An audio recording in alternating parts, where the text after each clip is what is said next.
மக்கள் வந்து ஓட்டு போட்டு தேர்ந்தெடுத்து உள்ளே அனுப்புகிறாங்கும்போது அது ஒரு 1000 இருக்கட்டும் சார். இன்னும் ஆரம்பிக்கல, இப்போ தான் ஆட்சி ஆரம்பிச்சிருக்காங்க.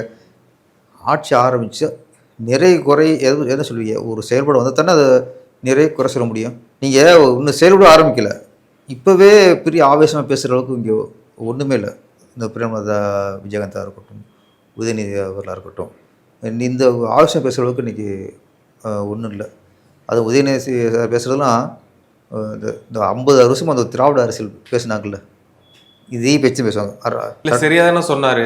நாங்கள் வந்து உள்ளே இருந்தோம்னா எப்படி நாங்கள் உங்களுக்கு ஆதரவு வந்து நீங்கள் பெரும்பான்மை பெற்றுவீங்க, ஆனால் அதனால் வெளியே போகிறோம், வெளிநடப்பு பண்ணுறோன்ட்டு வெளியே போயிட்டார். கரெக்டான சொல்லிட்டு அது ஓகே. அது அவங்க நிலைப்பாடு வந்து ஆதரவு இல்லை, ஆதரவுக்கிரமாக எதிர்ப்பு நடுநிலையாக இருக்குங்கிறது அவங்களோட நிலைப்பாடு. ஓகே, நான் நிலைப்பாடை பற்றி சொல்ல.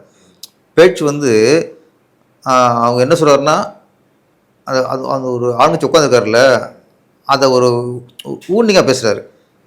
நீங்கள் என்ன தான் வந்தால் கூட எங்கள் கூட்டணியோட ஆதரவோடு தான் நீங்கள் ஆட்சி அமைச்சிருக்கீங்க, அதை குறிப்பிட்டு சொல்லணும்னு அவசியம் இல்லை. உலகறிஞ்ச விஷயம்.